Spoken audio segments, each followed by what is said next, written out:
J'adore l'état de créativité en temps de crise. Et je le déteste. Je le déteste pour les cauchemars.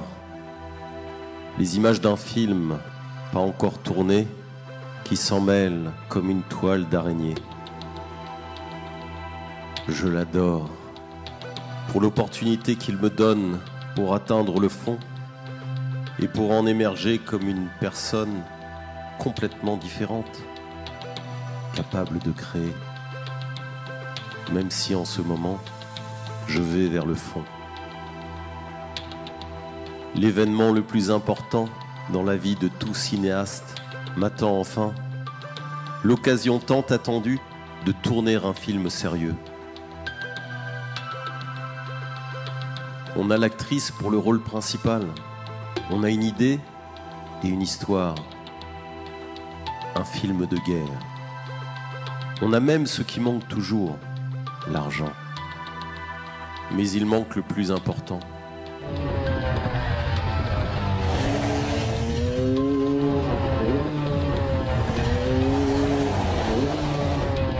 Je ne sais pas comment raconter cette histoire, de sorte qu'elle transforme l'âme du spectateur, lui fasse ressentir au plus profond la douleur que la guerre inflige à une personne.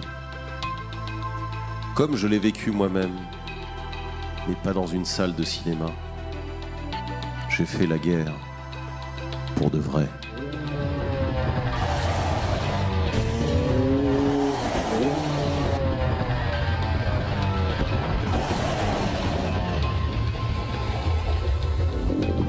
Les cascadeurs montent sur des chevaux d'acier dans le ciel.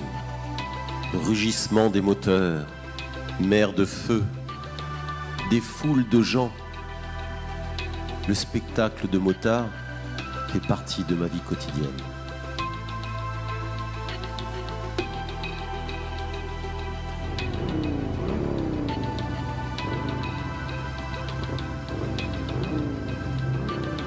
Je regarde les gens et je comprends qu'une personne qui n'a pas fait la guerre ne peut s'imaginer ce que c'est.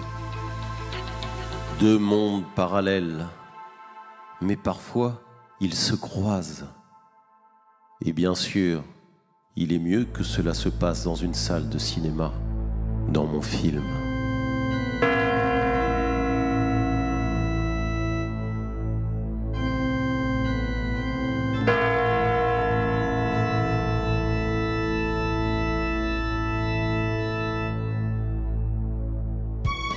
J'ai commencé à préparer mon film lors d'un spectacle de motards. Les représentations thématiques fournissent une excellente matière à réflexion. C'est le début de la guerre, lors d'une chaude soirée. Le 21 juin 1941, les héroïnes de mon futur film, comme les spectateurs d'aujourd'hui, profitaient simplement de la vie. Les uns dansaient au bal de promo, les autres couraient à leur rendez-vous, alors que la plus jeune, qui n'avait que 13 ans, était à la maison et rêvait des vacances d'été. Et puis, à 4 heures du matin, à la place de l'aurore, une obscurité glaciale est tombée sur ma patrie. Tout aussi soudainement, la guerre est arrivée dans ma vie pendant les vacances à la mer. Rentrant dans l'eau calme de la plage, je pouvais en sortir que dans une tempête qui faisait rage. La guerre dans laquelle je me suis retrouvé était locale. Et bien sûr, elle est incomparable à la tragédie de la Seconde Guerre mondiale. Mais pour quelqu'un qui regarde la mort en face, l'ampleur de la guerre n'a pas d'importance. J'avais 20 ans à cette époque. La guerre me semblait comme une aventure romantique où je pouvais montrer le courage et la force de ma jeunesse. Mais c'était complètement différent. Viser le cœur d'un autre homme n'avait rien du tout de romantique. Le battement de ton propre cœur le confirmant lui-même.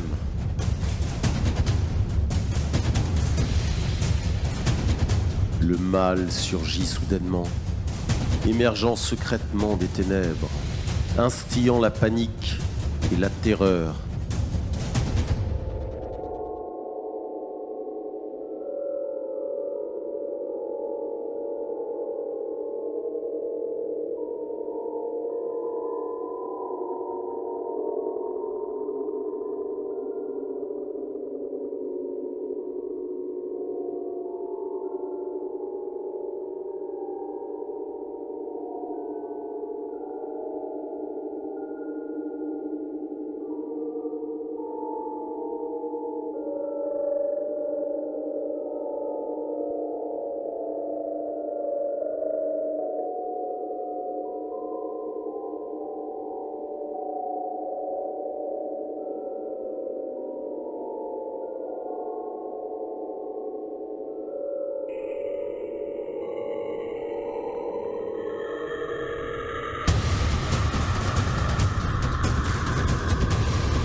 Le mal voulait transformer les filles, qui sont devenues les héroïnes de mon film, en esclaves obéissants. Elles n'ont pas pu échapper à la guerre, mais elles avaient le choix entre se soumettre aux circonstances ou aller à leur rencontre.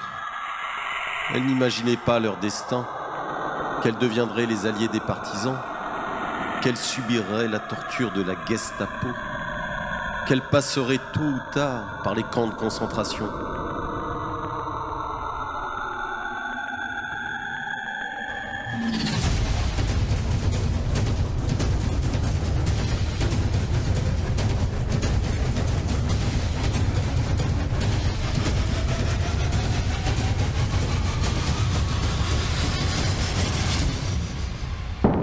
De plus, après s'être échappées du camp de concentration d'Hérouville, les filles ne voulaient pas se dissoudre parmi les habitants.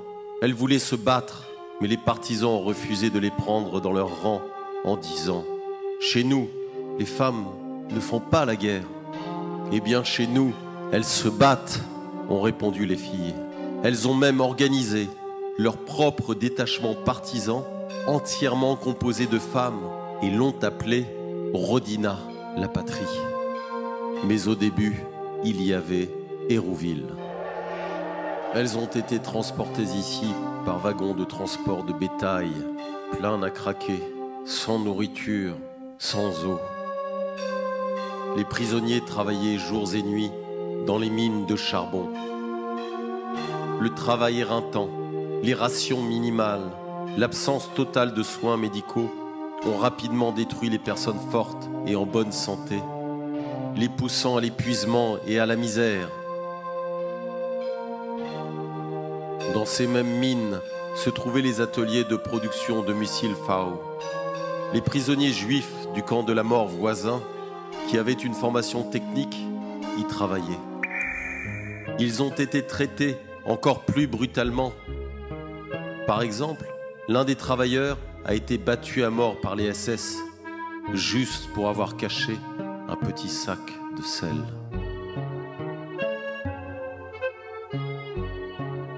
Le four du crématorium qui leur était destiné avait son propre plan infernal. La fumée de sa cheminée soufflait 24 heures sur 24. Hérouville est une page de guerre peu connue. Et combien y en a-t-il encore? J'ai appris cette histoire en France lors du tournage d'un épisode de mon film, Le Patriote. Les héros de ce film sont devenus toutes les personnes engagées à sauvegarder la mémoire de l'exploit du peuple soviétique. Pendant le tournage de ce film, j'ai vécu une histoire mystique. J'ai été blessé par une baïonnette fasciste près de Rjev. Cela semble ridicule, mais c'est la vérité. L'écho de la guerre m'a soudainement jeté à terre. Le mal de cette guerre a encore soif de sang.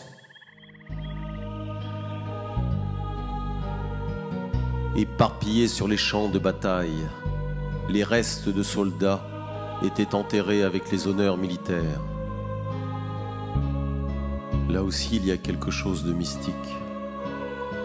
Nous enterrons des soldats morts il y a plus de 75 ans et nous les pleurons comme s'ils étaient morts hier.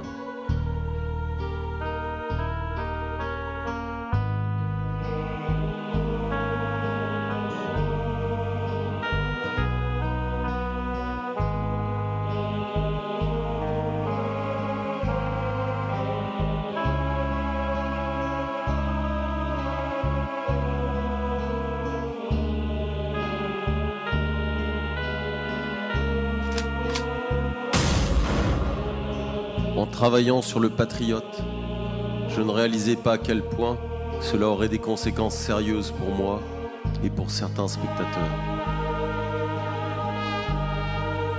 La réalisation de sa valeur, de manière inattendue pour moi, est venue à travers l'histoire d'une fille qui, jouant dans un spectacle de nuit, allait souvent en tournée à Volgograd, alors qu'elle ne savait même pas que Volgograd était ce même héroïque Stalingrad.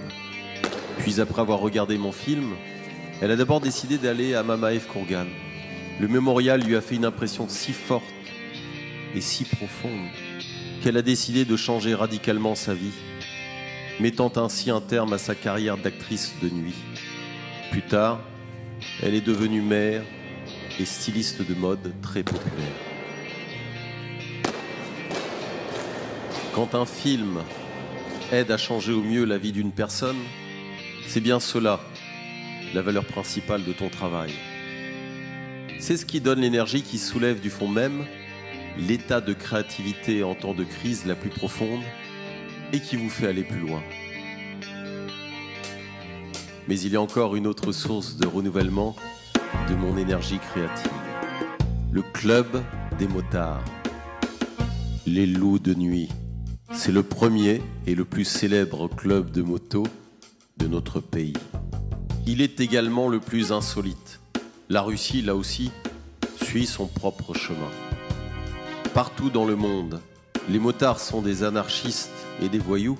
Ils perçoivent la loi et l'ordre comme une forme d'esclavage sous l'égide de l'État. Mais pour eux, la liberté s'exprime par la violation des normes acceptées par la majorité. Nos loups de nuit comprennent la liberté d'une manière complètement différente. Pour eux, elle est plus proche de la mentalité cosaque. L'État n'est pas leur ennemi. La fraternité cosaque à moto réunit de plus en plus de personnes partageant les mêmes idées dans le monde entier. Dans un club de motards, vous pouvez souvent entendre les discussions en différentes langues. Aujourd'hui, se sont rencontrés ici Bulgares, Baltes, Philippins, Polonais, Italiens, Serbes et Allemands. Les cavaliers sur leurs chevaux de fer, venant de différents pays, parviennent facilement à trouver un chemin d'entente et à nouer une amitié sincère.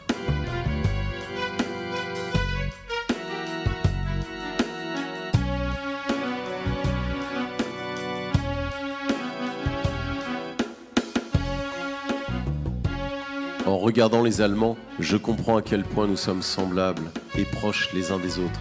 Nous sommes comme des frères, et pas du tout comme lorsque les forces diaboliques nous poussèrent une fois à remplacer l'amour fraternel par une haine inhumaine. Et ce n'est pas seulement mon avis, les Allemands aussi se comportent envers nous de la même manière. Voici l'histoire très intéressante d'une motarde qui portait un très beau nom, Diana. On disait d'elle que c'était une vraie Allemande, mais avec une âme russe. Diana était partie en Russie comme dans un projet dangereux. Elle ne savait pas du tout qu'elle tomberait amoureuse de notre pays au premier regard, et même qu'elle prendrait l'orthodoxie. Comme une vraie Allemande, elle voulait tout voir de ses propres yeux. Elle n'avait même pas peur de visiter la Crimée. Comme une vraie Russe, elle voulait partager son amour pour la Russie avec le monde entier. Mais le voyage de retour s'est avéré être dangereux pour elle. Sur l'autoroute en Pologne, elle est décédée sous les roues d'un camion.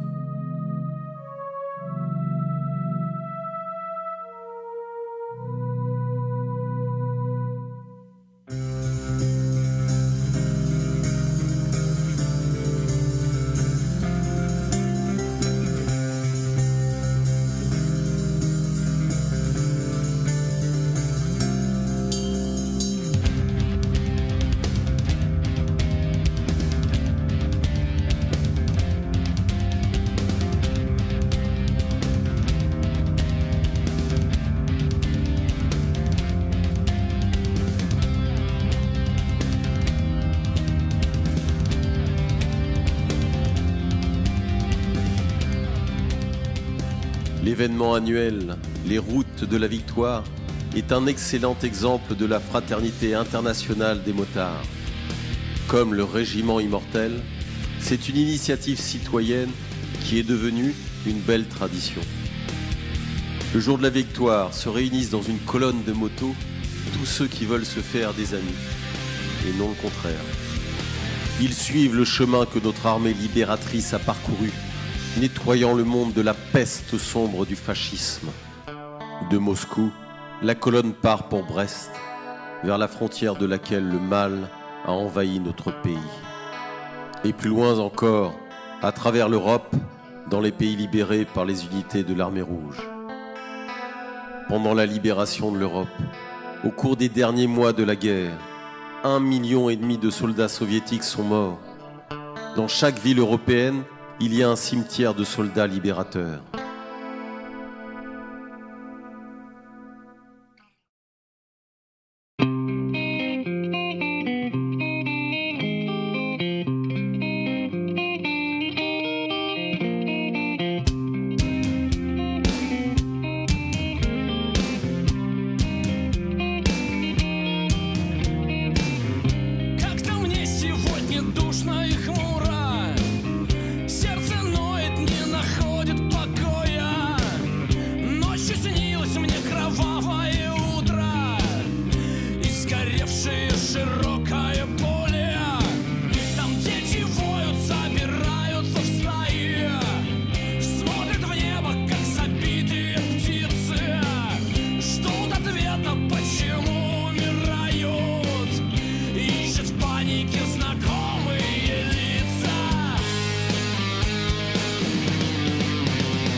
Pourquoi les gens ne volent pas?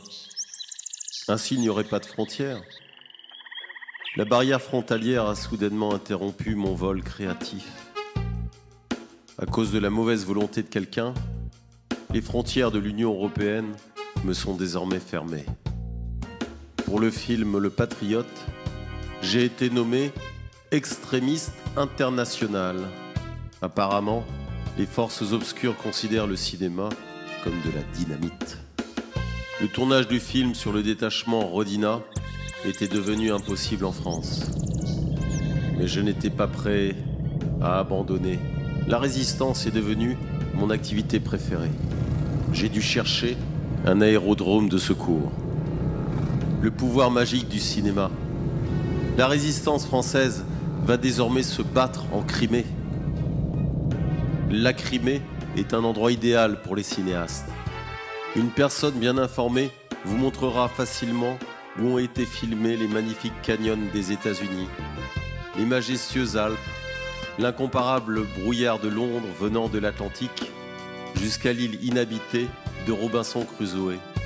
Nous avons tout sur place, et pas de barrières ni de frontières. L'idée créatrice du réalisateur peut voler librement, établissant des ponts cinématographiques avec le monde entier.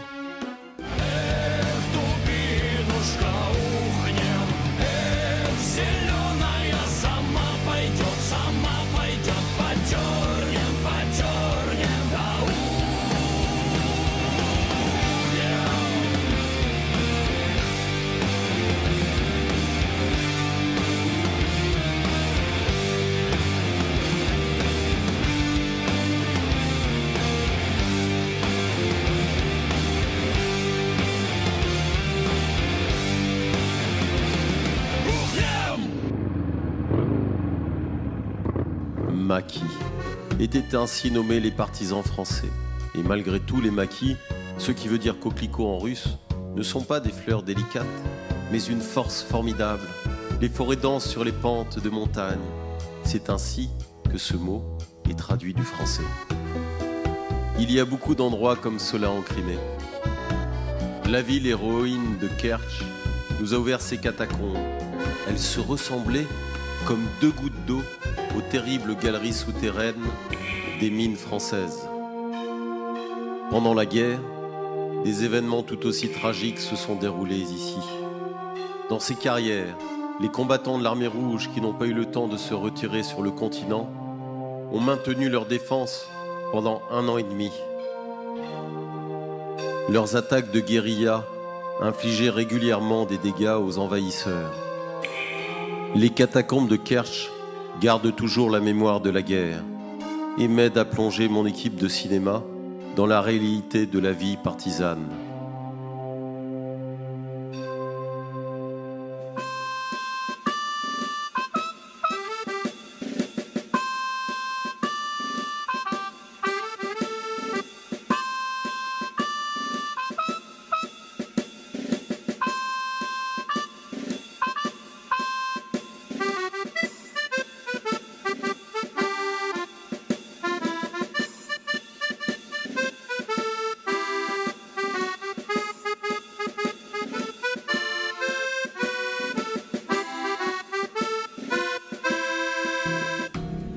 Le peuple russe ne sera jamais heureux s'il apprend que l'injustice se produit quelque part.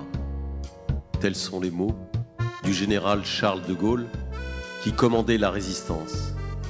Il savait mieux que les autres que parmi les héros de la résistance française, il y avait les Russes, les émigrés et les prisonniers de guerre soviétiques qui ont fui les camps de concentration.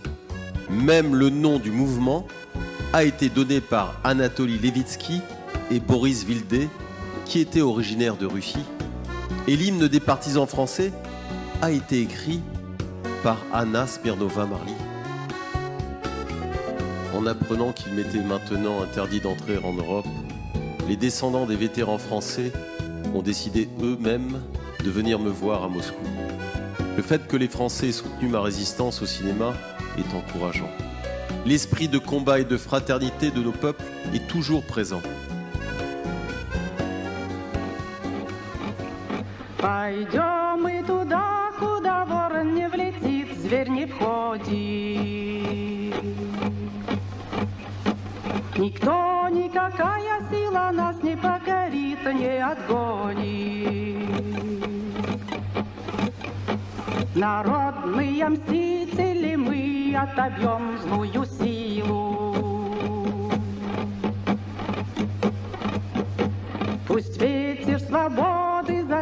плиты нашу могилу.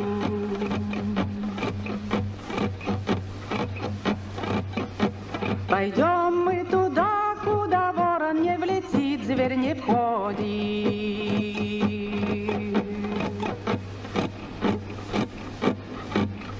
Никто, никакая сила нас не покорит, не отгонит. От леса до леса дорога идет вдоль обрыва.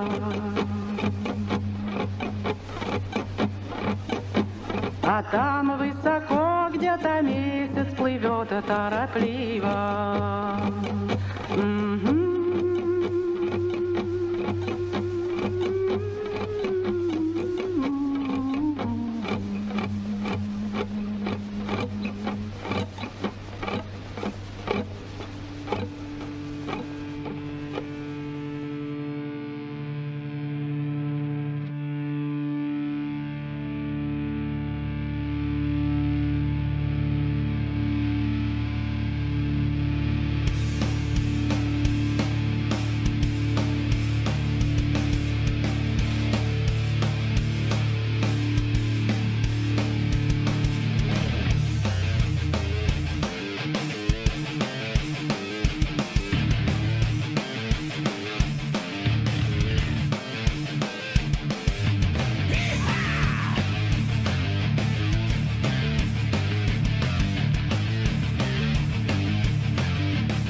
Les tourments créatifs sont tels qu'ils ne relâchent jamais et nulle part.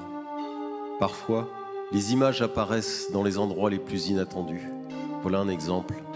La guitare dans les mains de l'actrice du spectacle de nuit devient à nos yeux une carabine dans les mains de l'héroïne du film. Il ne reste plus qu'à choisir et à fournir à l'artiste le costume approprié et l'image de la partisane est prête. Mais cela n'est que la forme. Et il me reste encore à transmettre le sens profond du sujet à l'actrice. Mais que faut-il faire pour qu'elle puisse le sentir ? Et une bonne idée m'est venue à l'esprit. J'ai décidé d'emmener l'actrice à l'atelier du sculpteur Vladimir Surovtsev.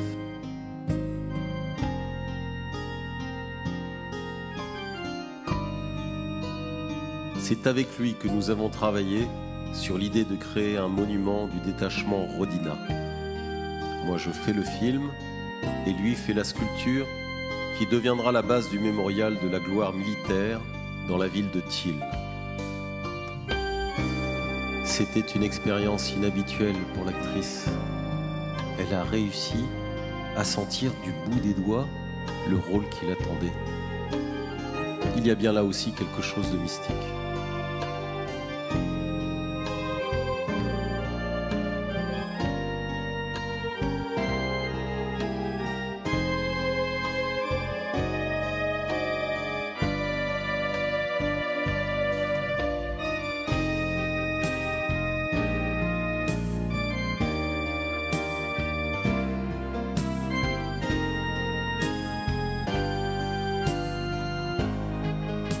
En bronze sont coulées les armes qui causent le mal, ainsi que les monuments qui nous empêchent d'oublier ce mal.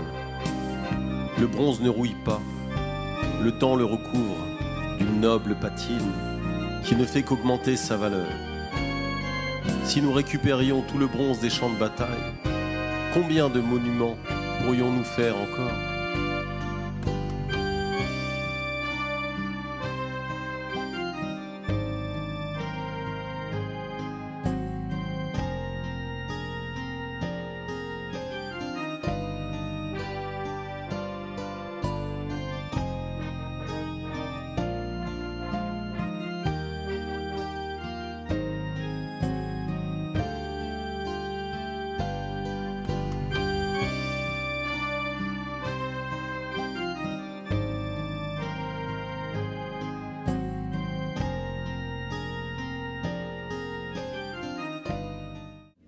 L'ambassadeur de Russie en France, M. Alexandre Orlov, est satisfait. Ceci dit, c'est par lui que j'ai appris l'histoire du détachement de femmes partisanes, Rodina. Alexandre Konstantinovitch m'a conseillé de ne surtout pas rater l'occasion et d'être le premier à faire un film sur ce sujet. Il ne savait pas qu'il allait devenir l'inspiration de la création, non seulement du film, mais aussi de la sculpture. Désormais, l'ambassadeur ne reviendra pas en France les mains vides. Contrairement à moi, le monument obtiendra sûrement un visa. La sculpture est prête. Je suis prêt, moi aussi. Grâce à tous ces événements qui n'ont vraisemblablement rien à voir avec le cinéma, grâce au soutien de gens divers, j'ai senti que je n'étais pas seul. J'ai senti la force de me sortir de cette toile de tourment créatif, d'en émerger du fond et de créer. J'étais sur la bonne voie. Les premiers essais de tournage tant attendus. L'équipe prépare le set pour le tournage avec une joie excitante, familière à chaque cinéaste, anticipant le plaisir du miracle du cinéma qui se produira sous leurs yeux et avec leur participation. Chacun est occupé par son travail. Et moi, je les regarde et je me surprends à penser que je suis prêt à les sacrifier tous pour atteindre cette hauteur vers laquelle j'aspire depuis si longtemps. On dirait même que du vrai sang va couler maintenant. Et ça me plaît. Je me sens comme une personne terrible. Et personne de l'équipe de tournage ne sait encore ce qui l'attend. Pourquoi la nuit, le feu, les lumières des projecteurs? Le plus difficile est réservé à l'actrice. Elle devra porter l'énorme poids de l'état névrotique de l'être humain en guerre. En attendant, le maquillage.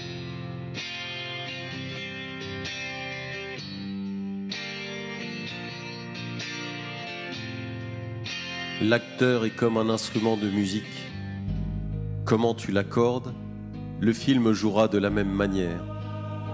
Là est le principal secret du métier de réalisateur. J'emmène discrètement l'actrice dans une toile, prenant le contrôle de sa conscience. L'actrice porte de vrais vêtements de l'époque.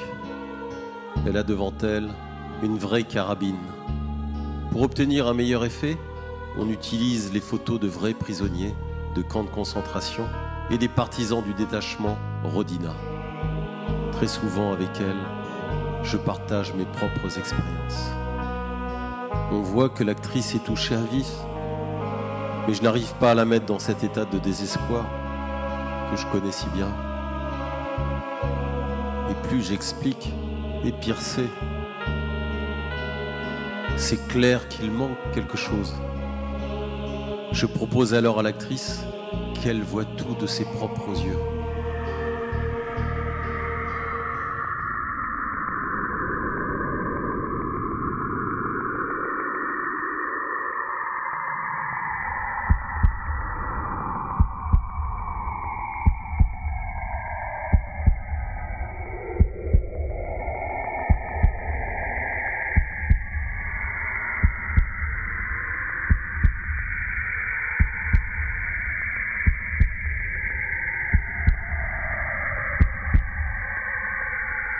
J'ai gagné.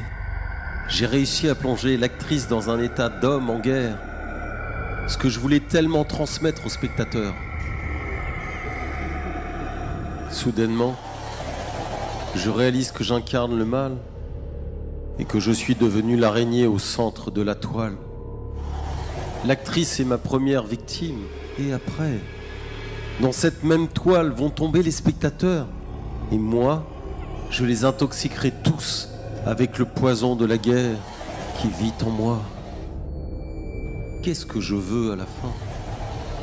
Blesser les âmes avec mon film ou les guérir? Dire comment c'est terrible de regarder la mort dans les yeux, ou bien comment rester humain même en temps de guerre? J'étais sûr que mon expérience de vie serait un avantage pour travailler sur ce sujet. Pourtant, il s'est avéré le contraire. Pourquoi est-ce arrivé? À quel moment mes monstres intérieurs sont-ils devenus plus forts que moi?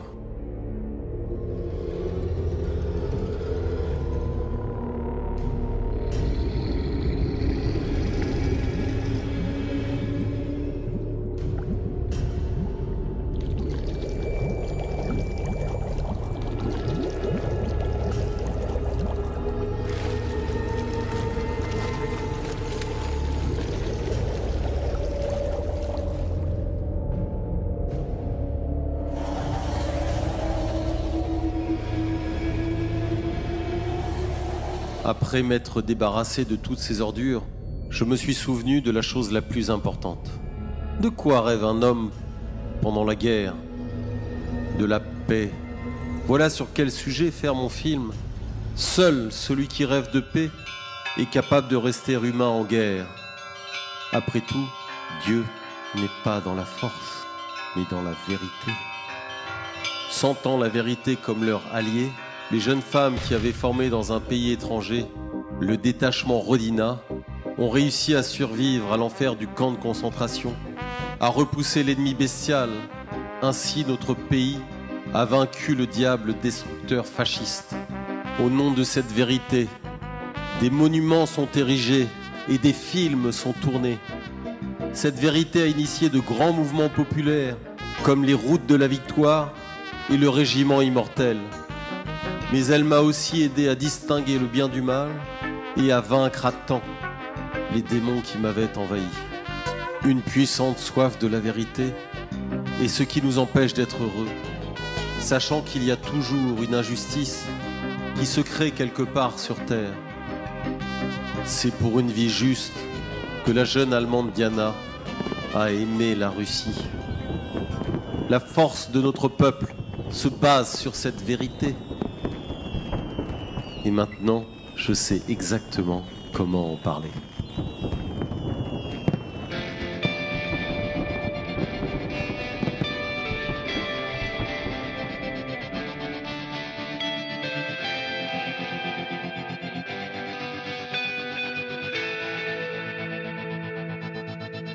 Я дорога, идите по мне, кто в родной потерялся в стране, кто прийти к своей цели не смог, перепробовав много дорог. Кто устал по асфальту петлять, выходите, грунтовку топтать, забивайте в меня каблуки, и шаги ваши будут легки. К русской правде дорога домой, по прямой, по прямой, по прямой. К русской правде дорога домой, по прямой, по прямой, по прямой. Я дорога, и замысел мой пролегать и вести по прямой. Не жалейте, что вся я в пыли, это пыль от родимой земли.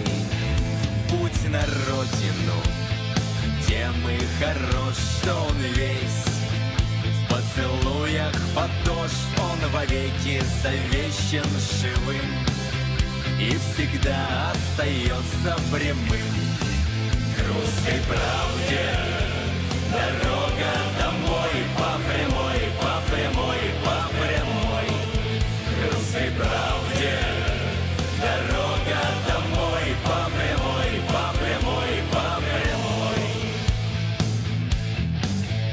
Так короче, но так и трудней, так мучительней, но и видней. Ров не ров, и стена не стена. К русской правде дорога одна. К русской правде дорога домой, по прямой, по прямой, по прямой. К русской правде дорога